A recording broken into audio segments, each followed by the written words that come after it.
Okay, ready? Yeah. Okay, welcome everybody. Today we have John McGhee, who's a practicing 3D and CGI artist. He's a researcher and senior lecturer based at College of Fine Arts, University of New South Wales. John will be presenting today about how art and design-led modes of 3D visualization contribute to complex scientific and biomedical data communication. In particular, he'll be unpacking how recent developments in virtual reality headset technology will change the way we interact with data. Okay, thanks, John. Thank you, and thank you for inviting me along. It's really a real pleasure to be here. I was actually at the NVIDIA conference yesterday, and that was really interesting, talking about the latest developments in VR, so I'm buzzing from yesterday. So I'll try not to waffle on and try and stick to the presentation I planned. I wanted to start off with this slide because I want to just lead into who I am and the background I have, and then I'll probably contextualize a lot of the things that I talk about next. I don't come from a computer science background or a medical background, and you'd be surprised when we start to see all the slides that I'm not a medic. I come from an industrial design background. So I was trained as a designer, and then I moved into 3D computer animation and visualization. And kind of fast forwarding to now, to the lab I have in UNSW in Sydney, the real core of what we're trying to do in that lab is explore the aesthetics and experiential components of visualization, particularly in biomedical applications. So how things feel, and bringing in the aspects of the humanities into that space, rather than just purely concentrating on tech. All right? So I'll start with my first slide. I always like to start with a movie. And this is, I'll take you back to the year 1987, and this film, Inner Space. Now listen, it's no groundbreaking piece of cinema. It was a comedy, it was a farce. But I was about 11 years old when this film came out in '87, and it tells the story of a pilot who's injected, he's miniaturized and injected inside a human. And the whole story unfolds about him exploring that body and killing off the bad guys. But at that point, I was interested in how do we go inside the body? I wanted to go there. How could you go and explore the body? And clearly we're not at the point now where we can shrink people down to the size of a grain of sand. However, I want to talk about today about how that little childhood dream that I had, that little seed of an idea, has actually become somewhat of a reality. We can actually walk inside the body. Maybe not actually, but we can proxy it through some technologies and art and design processes. So I'm going to start with a few case studies to show you where we've come from and where we're going with this work. So this was a project I did back in the UK at the University of Dundee, where I did my PhD. And it was funded by the Arts and Humanities Research Council. But it was based in a radiology department within a hospital. So it would seem like an odd marriage. Why would that council fund a project in radiology? But what we were interested in is this, communication. How can we communicate better scan data? In this case, radiological data. Data that's generated from MRIs, CTs, which are ubiquitous in most Western hospitals now. We get them done for all sorts of reasons, but usually to support the process of diagnosis. But often the problem with these pictures is they're encoded. They're not designed to be shown to lay viewers necessarily. They're designed for clinical professionals to write a report and make a decision. So how do we decode them? How do we make them accessible to lay patients? And that was really the core of this work. And so I spent a bit of time doing a residency at the hospital in radiology, trying to understand more about how the data was acquired and the kind of complex problems related to patient communication. And I unpacked a whole bunch of things related to that. But one of the most interesting part was dialogue. How could we empower the patient to understand more about their data, but also understand more about their disease? Because when you enter an interaction with your clinical professional, often you enter at a disadvantage. You don't have the knowledge that they have, and you can't read the scan necessarily. Although you can go in and Google it and find out a whole bunch of things that you may or may not have, but you're still at a disadvantage. And these are the kind of, Michelin calls it the unremarkable interview. So I was interested in that interaction space and addressing this balance, whereby the doctor has all these tools at his disposal, and the patient is often entering that space at disadvantage. But before I talk about how we visualize the data and what we did with this project, I want to bring up this picture because it really contextualized my particular approach, my interest. I don't know if any of you have seen this picture before. Anybody seen this before? Do you know who? Yeah, he started. No, I can't remember the name. Don't worry, it's not a test, don't worry. So this is an image that was made in 1543 by an anatomist, one of the early anatomists in Western medicine, called Andreas Vesalius. And he's credited at producing the first ever Western anatomy book. But what's interesting about this image is it's one part education and probably two-thirds art. If you look at it, it's got a landscape in it. The skeleton is mourning his own death, and it's got a spade. Now, to our contemporary eyes, that would seem like, why? Why is that important? Well, he's kind of pre-reductionism. The period that he's looking at, that he existed in, was exploring meaning beyond words through imagery. And so, as we progress through medical representation and illustration, we see that what they call the divorce of art and science in medical, well, it's not medical visualization, but medical illustration. The body starts to become separate, they start to chop pieces off, they start to kind of present the human body more as a form to be extracted rather than to be encoded with these extra meanings. And we go up to Gray's Anatomy in 1850, and so we have the development of the non-style. And I would argue that medical imaging is part of that continuum. We fast forward to now, and we've completely, well, what we believe to some extent, we've completely excluded human intervention. We haven't. This is still a proxied image. But this is an MRI scan. And it's an MRI scan of the vascular system. That's the aorta, and that's the main blood vessel that feeds blood to the kidneys. But unless I told you that, you have no context to what that image was. And that's often the image that's presented to patients and often used for diagnosis. And actually in this image, that's the problem there. That's the narrowing, where the narrowing into the kidney. And that's called a renal artery stenosis. And it's quite common with patients with cardiovascular disease. Now, 3D, we wanted to use 3D visualization as a process of decoding, of possibly adding additional meaning beyond words to the picture, and representing to the patient, and also building in a temporal component.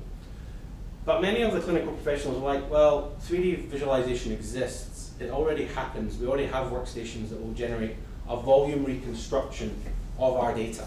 So this is a volume reconstruction of that same piece of data. So you have the aorta, you have the two kidneys, and you can see where the stenosis occurred, just that narrowing or that pinching where the blood's not getting through. But in terms of aesthetic, it's still encoded. It's better because it's three-dimensional, but as one patient described to me, it looks like solidifying cement and two balls of wool. Because it's, but clearly it still has value, but for patient interaction, it may have limited value. So we move the data into a three-dimensional reconstruction. So we used a process where we segmented and thresholded and segmented the data set and used the boundaries of the high signal areas to create a three-dimensional topology, or an ISO surface, from the data. And so that's, again, it's the same piece of data, but it's now been reconstructed. The topology is a bit messy. It's not ideal for 3D pipelines or workflow, but it's then moved it on into something that we could use in Maya, where we could bring all the rendering tools and all the nuances of visualization that we were interested in an environment that we could work in, away from the medical instrumentation. And so this is it now into the software. And so this was, this is quite some time ago, about 10 years ago this image was produced. So the rendering is a bit limited compared to some of the rendering that we can use now. But it started to expose some interesting part. We wanted to expose the internal structure of the kidney to the patient to let them see inside, but also bring to bear attributes such as fragility to the body. Rather than just purely present the functional component, we also wanted to bring more poetics to the interaction. And this is the full reconstruction of the aorta and the two kidneys. And you can see the one on your left is slightly deformed, which is the one that's got the stenosis. We also brought animation. One of the most obvious things that was not happening in the patient interaction was showing temporal components. Most of these cardiovascular issues are related to limited blood flow. but yet none of the visualizations showed blood flow. Now this is a dynamic simulation. It's not tethered to data. We've just let the simulation run as close as we possibly could get, working with the clinical professionals to how these red blood cells would move through. Clearly also they're very large. They wouldn't be that large in reality. But we were trying to get this essence of flow across the patient, and particularly this twisting or the spiral laminar flow. But the tube that's passing through is actually based on data. That's the aorta from the scan. And so we were developing these hybrid animations, part data, part artistic interpretation, and also bringing to bear like temporal components that were informed by the interactions with the clinical professionals. And this is how, using the sort of vascular components, this is a cross-sectional MRI of heart pumping, and we use this. And actually, we also use this in an art exhibition too, to explore this notion of integrity. If you change the data, if you augment it with other things that weren't in the data, does it become less useful? Or does it become more useful to certain users as you open it up and add augmentation? And we moved up a step. We were looking at full body MR, so you can put multiple coils on patients, so you can and actually acquire larger chunks of the vascular system. And so this is a full body MR, and so this is the head moving down into the heart and the extremities of the body, and these high signalers are blood flow. So we could then, we moved up a notch using subsurface scatter. Again, these are all pre-rendered at this point, but we were getting the topology. We don't have all the 3D, we didn't have all the structures in the brain because the vessels actually get so small that the signal actually peters off, and it was difficult to do the reconstructions. But this was more of a proof of concept, trying to demonstrate the level that we could go to based on the data. And there's actually little subtle things in this as well that you don't really notice unless you really study the image, but we've brought in depth of field. We've also brought in chromatic aberration, little changes to the augmentations to the image to use some of the cinematic discourse for engagement. Some more images. So I'll fast forward now to 2015. And I want to talk about another project that was built off the back of this project, this pipeline of visualization, engagement with patients. But this one was working here in Australia, but in Sydney with the St Vincent's Hospital. And this was a serendipitous moment where I bumped into somebody in Oxford Street, which is, we're literally about 500 metres from this hospital at UNSW Art and Design. And I was introduced to Stephen Foe, who's a clinical professional. He's a rehabilitation doctor. And he said, John, we've got big problems. And I said, good, because I can help you with those problems potentially. I've done a lot of visualization, and maybe there's something we can help you with. And his problem was, he has many patients that have this ischemic stroke issue. So they have a stroke, which is whereby like a clot may form and lodge in small vessels in the brain, and there might be brain damage occur. And that causes a whole bunch of things. One being disability. And you require a lot of intensive rehabilitation in that first 2-month period after a stroke. And so he was interested in how we could use visualization as a method of rehabilitation. Okay? And potentially education. They're connected. And so we worked with some of his allied health professionals that work in his team to look at a way of how we could take the actual patient's data from their stroke and use it as a mechanism to engage them in rehabilitation and potentially also access this notion of education that all contribute to recovery. And there was 3 main areas, because they're all connected: motivation, anxiety, and prevention. If you've had a stroke, I was told that you're 6 times more likely to have another one. And often the contributing factors is 1, motivating the patient to engage in their rehab, and 2, trying to minimize anxiety. And so what we did is we took the data. Again, we were getting better at this, so we had these cross-sectional images of brain scans that were taken straight after the stroke occurred. And so those high signal areas, those bright white areas, are the blood flow in the brain. And we wanted to then reconstruct them. And so this is a volume reconstruction. This is using Osirix. just straight out of the box, a very quick voxel-based reconstruction. But you can see here where the pinch has occurred, where that circle is, and that's what caused the stroke. That pinch is actually a narrowing, and then where the clot occurred. And so, again, going back to that movie analogy, that sci-fi idea that went in 1987, how could we go inside? We wanted to try, if we put the patient inside their own data, if they could walk along their arteries and see like they were in sort of a cave or a piece of landscape and be completely immersed, could they actually, could that impact on how what they understand about their disease and ultimately motivate them to engage with the rehab?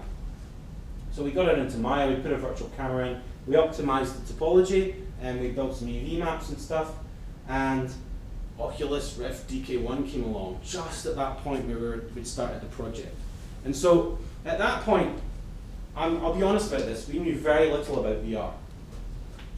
You know, we had a problem, we'd worked a lot in CGI and 3D, and you know, I've worked in CGI for quite a long time, but I knew very little about real-time applications and even less about VR. But you know what, sometimes that's an advantage, because you're entering a field brand new and you're not laden down with some baggage, and particularly when VR overreached itself in the 90s and didn't go anywhere, and now we're going through a reboot process. And obviously that reboot process has got a lot of hype around it. You know, Facebook have spent a lot of money buying Oculus. There's a lot of conjecture about what VR could be and is being. You know, and I'd like to think what we're trying to do with it is probably, hopefully, beyond just that kind of fad and that wow factor. We're trying to use it for a particular application that it would lend itself well to.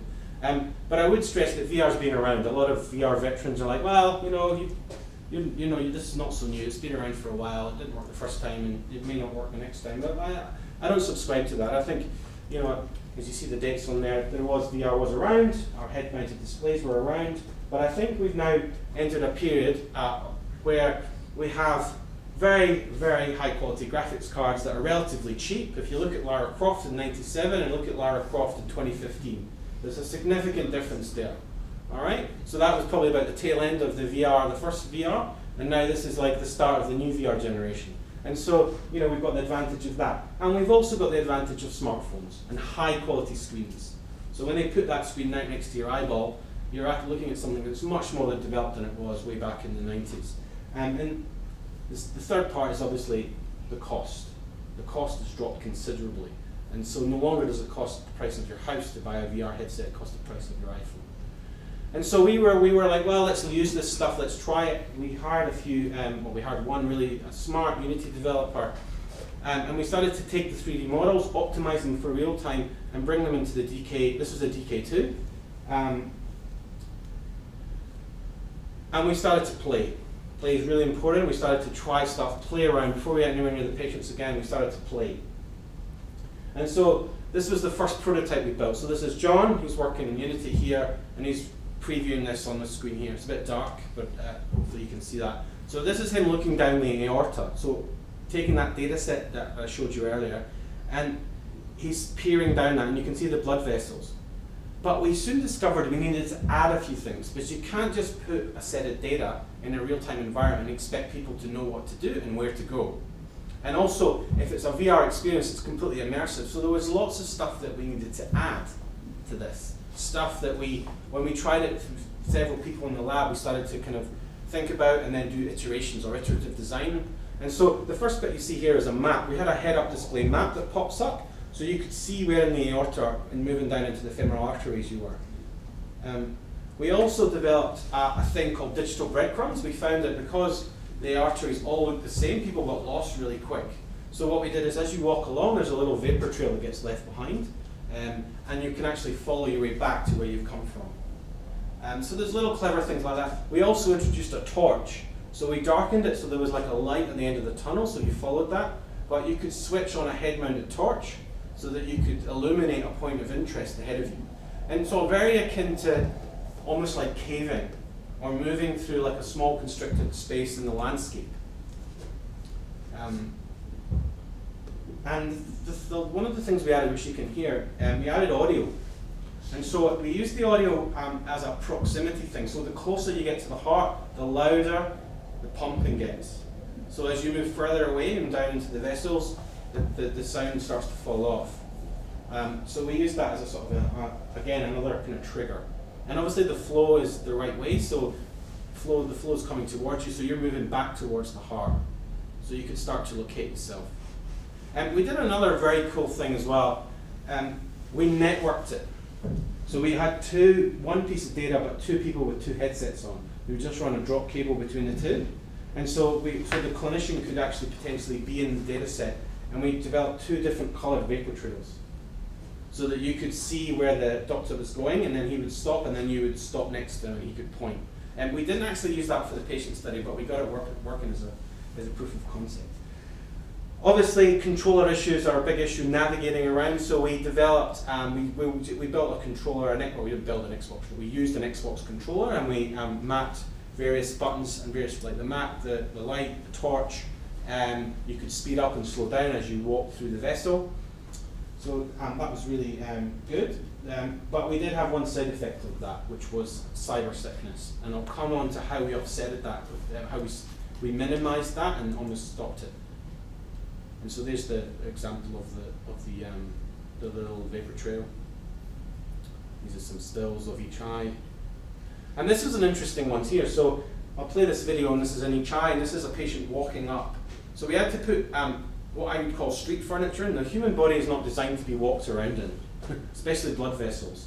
They present huge kind of interaction challenges, because it's again, and a lot of data does. So we actually developed little walkways, little pieces of furniture that you could walk along or climb up in, and we also developed these little icons. So we put icons in to trigger where to stop and so forth. And this is the patient stopping and looking down to see where his stroke has occurred. And we added this to the data. So this wasn't in the data, but we added this thing called the clot cascade. So this is the clot forming, and then the clot breaks off. This is all in real time, by the way. This is running straight from the headset, captured from the headset with a little bit of animation on that, and you'll see it will break off, and this is the patient actually observing it, and then it blocks, and this is the patient going down to see and visualize in a completely immersive way what a stroke means. And what was really interesting about this, at no point in all of the patients we'd interviewed did they truly understand what a stroke was, which would seem really odd, because they'd been in the healthcare system for quite some time through the rehab, and obviously through a whole bunch of processes, but yet nobody, maybe because it hadn't been done visually, maybe because it was immersive, I don't know, but at that point there was a light bulb moment in all of the cases about what stroke was and how it affected it. But the particular subtleties of this wasn't generic. This was their data. That was their carotid artery that they were walking along, and that has another level of insight for the patient. I've just put this image up because this is the latest version that we're working on, and this blows my mind. This image. So this is a real-time image running on an Oculus Rift DK2. And it's got full cinematic lighting, it's got particle simulations, it's got cloth simulations, and it's running at 90 frames per second plus. I mean, it's on a very fast graphics card. It's on an NVIDIA 1080, GeForce 1080. So that is a high-end card. But if I produced this in Maya, pre-rendered about 5 years ago, I got a good pat on the back saying, well done. That's a really good pre-rendered image. And now we're running this in real time on a VR headset at 90 frames per second plus. So, and that's on the DK2, which wasn't even the retail version of the Oculus. So, we're moving into an age where, I believe there's just going to be so many opportunities in terms of 3D and virtual reality. And we're actually using this, so this isn't purely a research project that just stays in the lab. We're rolling this out clinically. So this is happening. We're already interviewing patients. We're doing semi-structured interviews before they see use the headset, asking them about their current understanding and knowledge of their stroke was. And then we're then putting them in the headset. That's Stephen Foe, the clinician. He's walking them through. I don't know why he's pointing. And this is a kind of a funny joke, because the patient that cannot see him, it's got a DK1 on in that case, but he can't see him, but he's pointing anyway. And so, that's proving hugely promising. We haven't published the results yet, so I can't talk about that yet, but that will be very soon, as we're just about to come to the end of that study. But we won an award 2 weeks ago. We won Innovation and Excellence Award at St Vincent's, which is one of the top 3 health providers in Australia, for our VR work. So that was really exciting because I don't think an artist or designer had ever been invited to that ceremony, let alone won the award. So I felt quite privileged, and luckily I wore my suit that day because I didn't even, luckily I packed it in my case when I went up to Brisbane. Okay, so moving on to another project some of you may or may not be aware of, but this is a slightly different scale. So we've gone from macro, we've gone from patient interaction into a cellular world. Journey to the Centre of the Cell, this project's called. And this is part of an ARC Centre of Excellence. So it's an Australian Research Council Centre of Excellence in Convergence Bio-Nanoscience and Technology, which, when I mention that at Paddington, the campus, people just kind of glaze over and go, what has that got to do with art and design? And for me, that's a good response. Because that's like, well, that's good, because we need to be moving into these spaces and we need to be working in these spaces. This is where I believe art and design is going, and it needs to be engaging with other disciplines in a much more meaningful way, and not just in illustration, because what I would argue what I do is not just illustration. It's actually engaging with real world problems. And this is the team.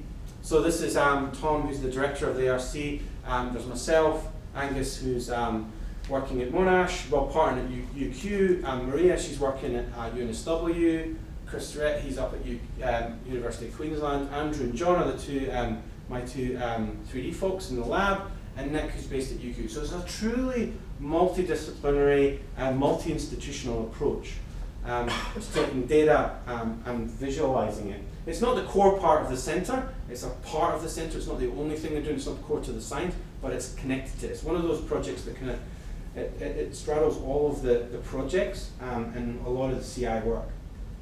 So what are the research questions? Because that's probably what you're wondering, what is he actually doing? What's the kind of research?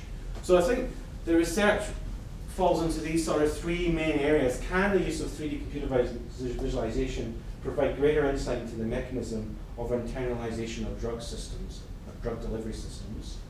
And does 3D virtuality and head-mounted displays improve the comprehension of complex cellular processes? And can virtuality provide improved modes of communicating and education of internalization? So that's the big thing that they were interested in. And these were the 3 parts, or the 3 internalization processes that they wanted to visualize. And we're interested in looking at how, first of all, how we could improve education of students through visualization. So if we could visualize these processes, how could we use that as a way of improving how, particularly Angus Johnson, taught his students here at Monash at the Parkville campus in Melbourne. So that was the thing that we started looking at.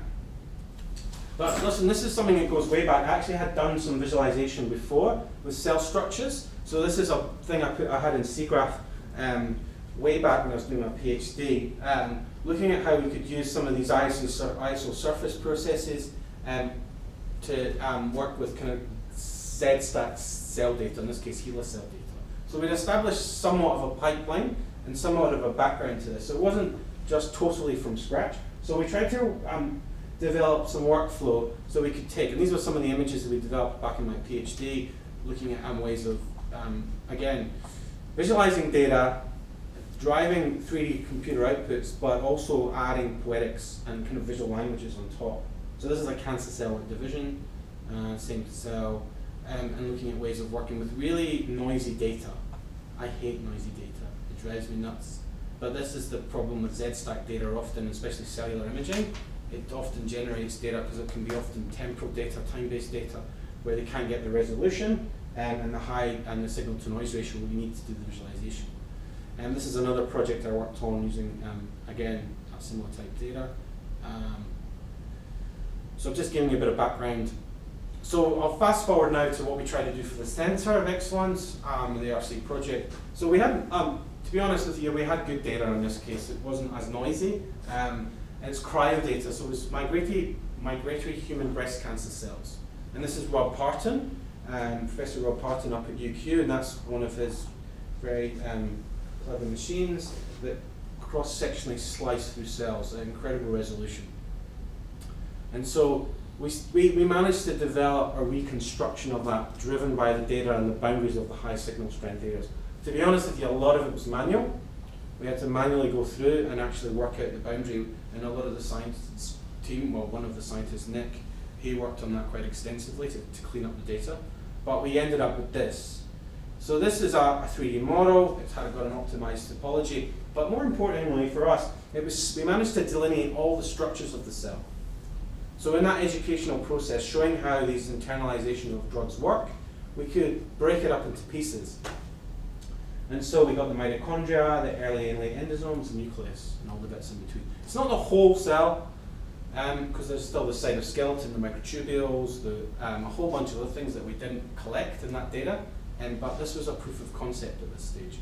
So you can see all the bits building up here in Maya, and that's the nucleus, driven by the data, and then it's the cell membrane. And you can see all the dendrites sticking out at the top as the cell's actually moving through the solution towards nutrients. So it's really interesting topology. And so we rendered it pre-rendered to start with, just to test it out. But we wanted to delineate structures and pull it into real time, into VR. And then we tried some sort of like more detailed rendering techniques. And then we had to develop a nanoparticle. So the nanoparticle is part of this drug delivery system where the drug is woven into those strands, and then it moves through the cell membrane into the cell and gets into the stomach of the cell and has an outcome that can either target the cancer cell or allow it to be imaged in a better way. So we didn't have data on that, so we had to kind of like build an artistic rendering of that. So we used HairSim and XGen and Maya to do that. This is pre-rendered at this point. We're piling everything we were doing in pre-rendered to start with. So that's a sort of procedural-based generation of strands. And then we started to develop more detailed models of the, so this is driven by the data. And this data set caused an argument at the last scientific meeting for the project, because we'd represented it in 3D and built a 3D reconstruction. This again is in 3D, that's a reconstruction from the data. We started to identify that there was folds in the nucleus, and a few of the scientists were convinced that you don't get folds in the nucleus. Yet that's what the data gave us. So, and particularly when you see it in 3D, when you can introduce shadow, you can introduce depth, and you can introduce a whole bunch of visual attributes that make it something you can engage in like a physical object rather than an abstracted screen-based representation. We also looked at storyboarding with them a bit to try and understand some of the dynamic components, and then getting it into Maya. And we also generated a procedural-based repetition of the using instancing of the data. So we had one cell and we generated some variables and then generated hundreds of them. But let's move on to the VR component, because I think that's probably the part you're most interested in. It's the part that certainly is getting us a lot of attention at the moment. So we had done a lot of Oculus work previously, but now we were really interested in Vive. So we're still building a lot of this content in Unity, well, all of it in Unity for real time. But we got ourselves a HTC Vive, which was really, really good. Because one thing is that it provided us with controllers, which Oculus didn't. And controllers that were embodied in the experience, so you could see them. It was also room size VR, as you're well aware, I'm sure, which brought a whole another dimension to how you might interact and move around the data. And so we were like, yeah, let's get the journey to the center of the cell work into the Vive, and let's get this working and see what we can do. So I'll show you the latest version of what we generated and what we built. There's a few iterations of this. Listen, this is not, we didn't just get to this after a week. This took several weeks, if not months of work. There's a few things that we've implemented into this that we learned from the other stroke work. So first of all, the embodied process is better. So we've got controllers that you can see. We developed a map-based system, so you knew where you were. We brought in a nanoparticle that we generated in Unity, which is procedural. And we generated it more like a landscape. So we were interested in this notion of landscape, so you felt like you were in place. So we made it so there was very much a horizon line and a sun and sky, which you would never have clearly in a cell, but to make the user feel grounded, we found that was important. We also generated these little pop-up windows, the annotations. We put in barriers because we found that people fell off the cell. So we had to treat it very much like an architectural space. So, you know, it's interesting because a lot of the stuff that I learned in industrial design was actually coming to bear in VR, which is really odd. But anyway, we really treated it like a place. We built this multi-level process so you could walk through a window and jump through from the surface, which was above you, to then below into the cell structure. You're standing on the nucleus right now, but that's the same cell, it's all in register. We developed these things called contextual interactions, so you can touch stuff, and a little model pops up and tells you what you've touched, and also that plays audio in your ear to say you've touched the nucleus. So particularly for an educational purpose, in a very foreign landscape like a cell internal structure, and again, the end zone you can touch. So we built all these little interaction features. You can even put your head inside, and we put these little nanoparticle simulations inside, just as a little Easter egg surprise for users if they went inside.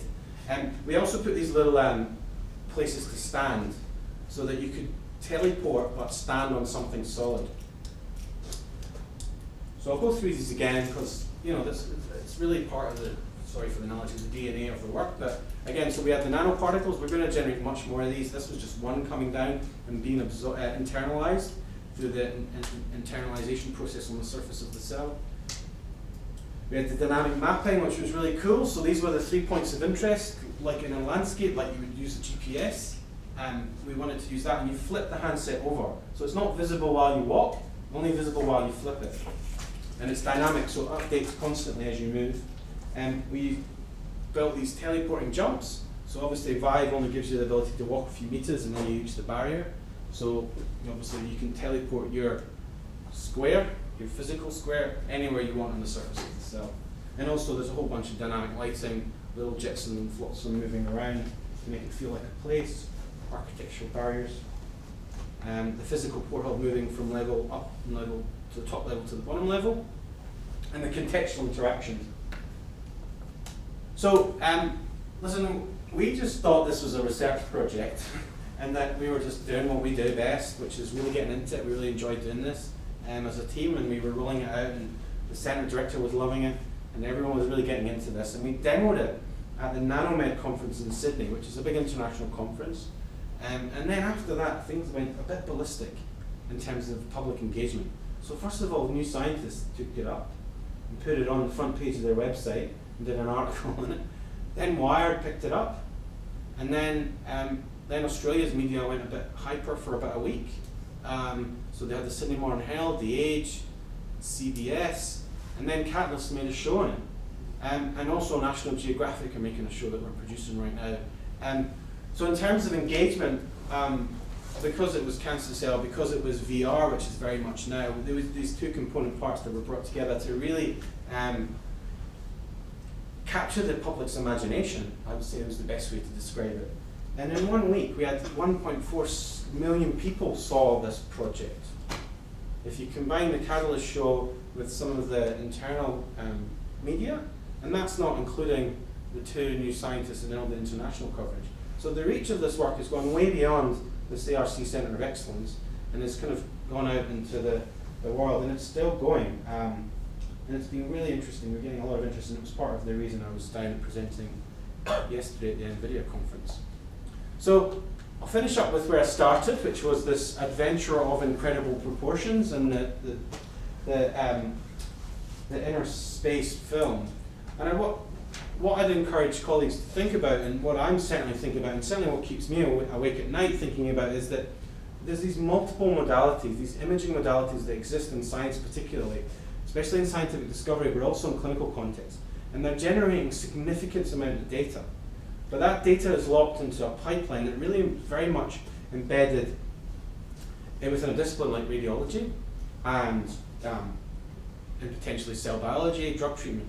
But if you want to extend the reach of that data into the public domain or into other user groups, maybe lay user groups that don't have the knowledge, I believe that VR can provide a mechanism to do that. Now, it's not to say that other 3D animation can't, but immersive experiences provide another level that changes the cognitive loading, and actually you're in a place rather than an image that's proxied through a screen. Although it's still a screen very close to your eye, but it fools you enough into thinking you're in a place. So I can encourage you all to think about that and engage with these types of data sets. So thank you for inviting me, and I'd just like to thank John and Andrew in my lab for a lot of their hard work that I've shown you today. So thank you.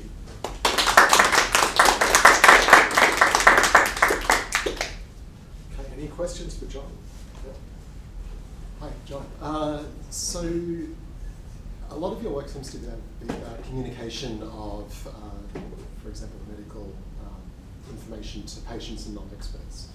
But what do the physicians and the clinicians think about your VR experiences? Do they see any potential in using those techniques for diagnosis? No, it's a very good question. So there's the big discovery. In science, it's the discovery question. Can VR support not just education of students, but can it support scientific discovery?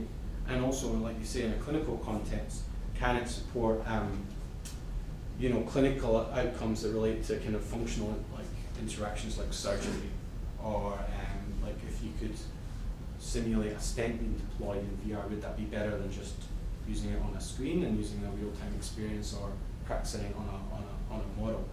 I think yes, there are huge opportunities in that.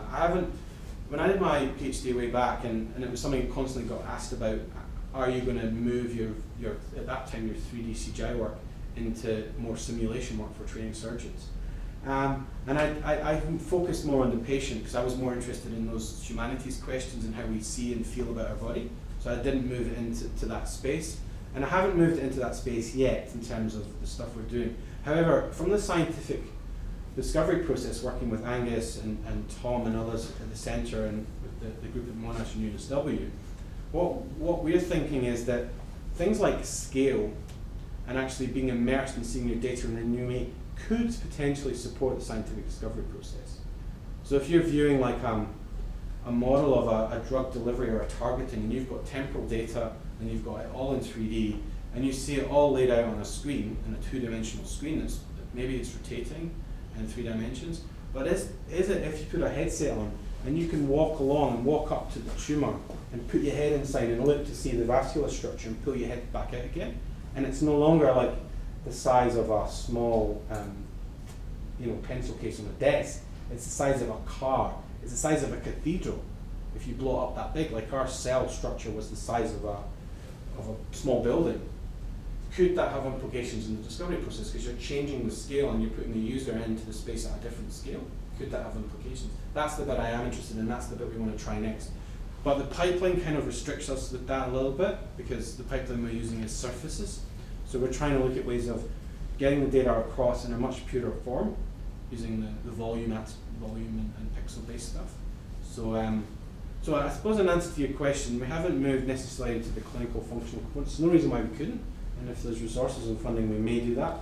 But certainly in the scientific discovery bit, where we've got data, and at the moment we started off teaching students, but certainly if we move that into more scientific discovery and trying to measure if we're impacting on discovery through scale, we will and are doing that. Does that answer you? Yeah, I think I heartily agree with you about the potential VR in my own view, but I think I'm wondering, in your case, obviously you have worked with clinicians and physicians, and for example, the situation when you had the doctor talking to the patient as the patient was wearing the VR headset.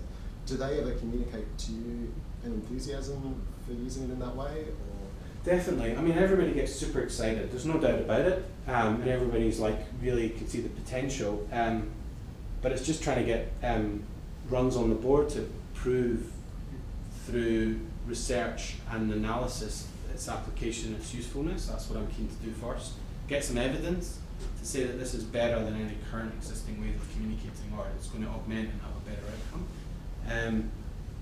Yeah, and I mean, I know, and I've seen like there's lots of surgeons exploring VR, particularly with VR video, 360 video. I know there's been a podcast or a live stream of a 3D or 360 video of a piece of surgery. So I know that a lot of big players in the field are moving into using VR for surgical application and treatment. But there's not many people moving around in this communication space, and that's the bit that I'm really trying to focus on. But listen, there's no reason why, and listen, there's always a lot of enthusiasm, but I'm just trying to phase the process of what we're trying to do. But it's a very good question.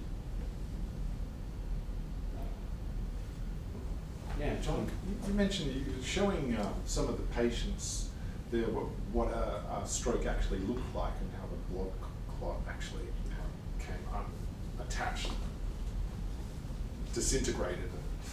I mean, can you explain a little bit of what were some of the patients saying about that very personal view in a microscopic sense into their sickness? Was some of them perturbed by it?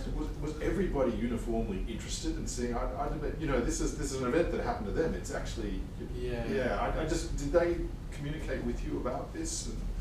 Yeah, no, they did. It was different for each one so far. We've not done that many, but it was very much a very personal thing to them. And you know, there's a whole bunch of reasons that they thought they got sick. You know, some people blamed themselves. Others thought that they were working too hard.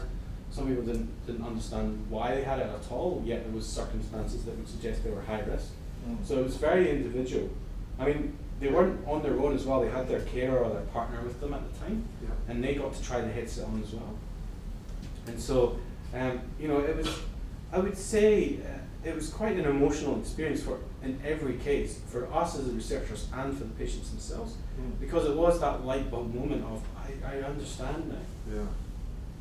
It's very different to showing it to a surgeon or someone who works in that space all the time, Correct. or even a professional visualization specialist, but to show it to the patient, something that happened to them.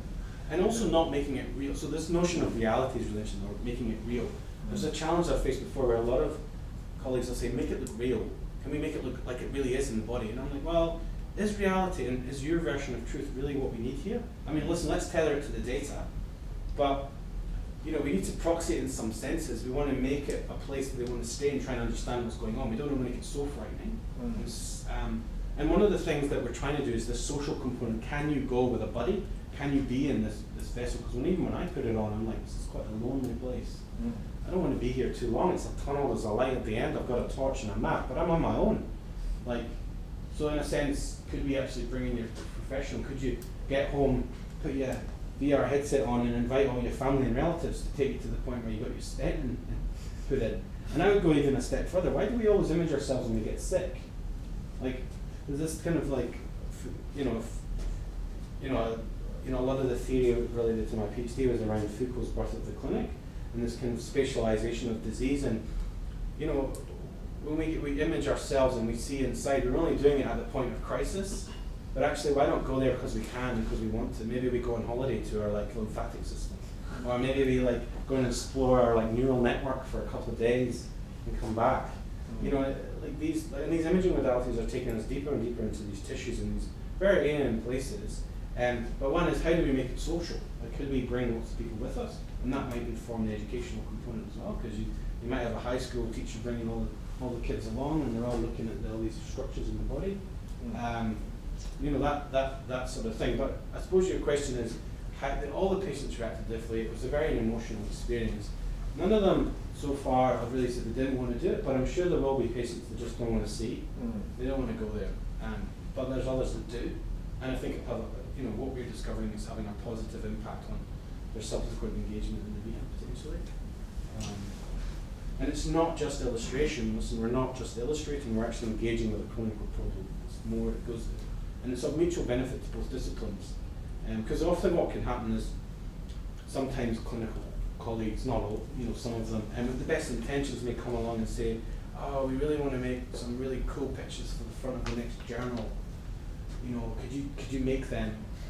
And I'm like, well, I can, but you could probably get a graphic design company in the city somewhere to do that for you, and they'll probably do it a lot better. What we do is we look at the problem, we look at the issues, the complexities of that, and then we use the appropriate tools, whether it's VR, 3D, and some of the practices that we work in, to try and unpack some of that a bit further and maybe explore some solutions. But it's certainly not about putting a picture on the front page of the next Nature journal or whatever. And that is challenging, but I'm never going to get published if I put, well, I'm kind of getting published, I suppose, but it's sort of a different type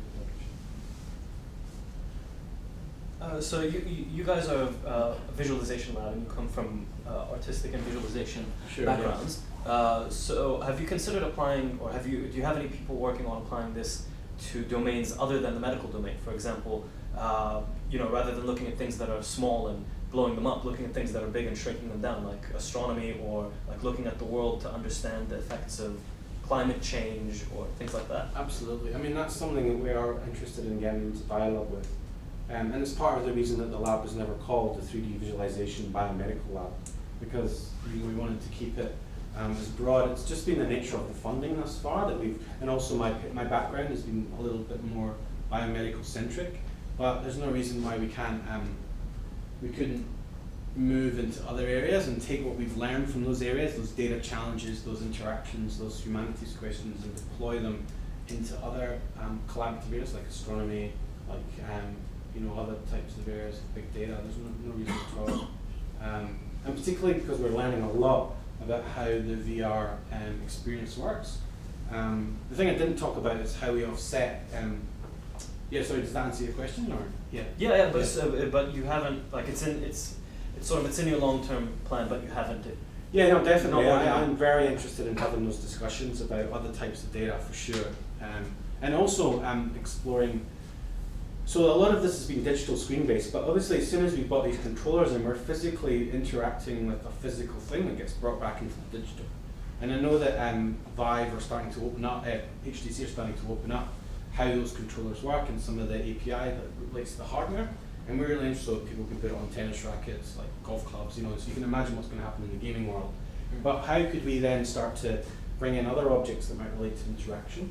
And that's one area that we're interested in. So you get these kind of other levels of embodiment related to objects rather than just this. Because you are walking around with a headset on with no real connection to the physical world that you're in at that time, except the fact that when you get to in the Vive, you get to the point where you reach the barrier, it brings up a mesh. So we're also interested in that, as well as the hardware side of it. Yeah. John. Yeah. So in addition to VR, the other big buzzwords at the moment are mixed reality and augmented reality. Do you have any interest in that area? Can you see how this might work in those other kinds of realities?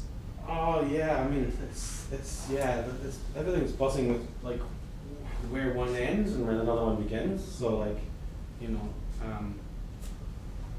you've got Magic Leap and you've got like the HoloLens, and then we've got like the Vive, which are completely immersive. There's a camera on the Vive that you can actually take a video feed in, that we've not used it much yet, but it's something that we've not tried yet, if I'm honest, John. We've not tried it yet, but it's not to say that we wouldn't, and we are really interested in it. How we would use it it still remains to be seen. I mean, we've seen lots of demos where you can have like an anatomy of the body and it's like in your lounge, and you can walk around and you can like see it, and it's like, and because the HoloLens scans the room, it knows where everything is, and so the avatar can sit down, so you could have like a cadaver sitting down on your couch at home, so you have this kind of uncanny aspect of it as well. And so there are lots of questions about how that might work. But it's not something we've tried yet, but we want to play with that. We've just not moved into it. In terms of where it's going to go, I think things will just bifurcate, in my view, into all these different subcultures and at the moment, these just big columns and then often the conferences are like VR and AR, VR/AR, and everybody's just heaped in. But I guess as things develop, also like move off, and AR and VR will separate into 360 video, and well, not separate, there'll be overlaps, but and so we'll get this massive tree structure of what's going on. But in answer to your question, it's definitely something we're interested in. We just haven't tried much with it yet. We've just focused on the VR, but there's huge opportunities. I mean, the opportunities are limitless in some senses, but we're just trying to get a few runs on the board with proving our pedigree in one area, and then we'll move definitely into that. Just another question. So in most of the example you showed, the camera was sort of placed into an egocentric position, like you're inside the model, and I guess the patient saw so that was the view preferred to show the patient.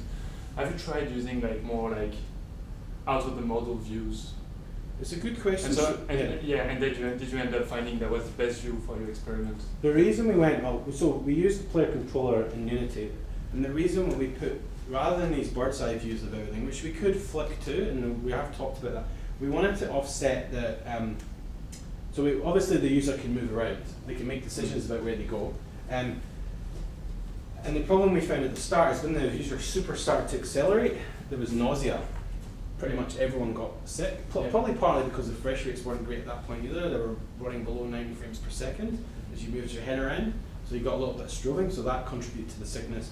And also the rapid acceleration that can happen in VR. And so so to offset that sickness, we wanted to constrain the player controller a bit. So the player controller was actual like head height. We put them there, and then we constrained how fast they could move, and actually we encouraged them to teleport, because we wanted this inside out thing to happen. But what we did was to take the aerial view, the map that comes up is actually an aerial view camera.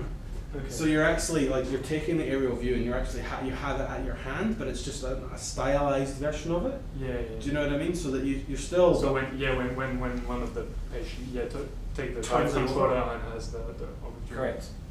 Yeah. So we can allow people to switch between, but it's a huge challenge because people in the beginning, a lot of people put headset and going, oh, this is the big problem with VR, isn't it? Everyone gets sick. I'm like, man, like not everyone gets sick. Like when everyone went to see King Kong in the 1910 or whatever it was, everyone ran out of cinema screaming. It didn't mean cinema was dead. It just meant that like the genre was so new, people just didn't get it. And there are restrictions to VR at that point because the refresh rates weren't there, but they are there now. And if you're smart and you build content that helps, it's built around people and not around the content. The content's part of the experience, but you've got to remember it's a person that's walking through there. You've got to think of it like an architectural space. You can offset all of these issues, but there's side effects like the loneliness thing. I think that's fascinating. How can you get lonely in a virtual environment? But you can get freaked out because it's a tunnel and all those things that bring in all these UX and design questions that nobody's really asking. Everyone's going, I do VR. I can take my data and put it into a VR headset. I do VR. We're a VR company now. We do heaps of stuff. And I'm like, well, that's great, but like, have you asked some of these, like the question you just asked?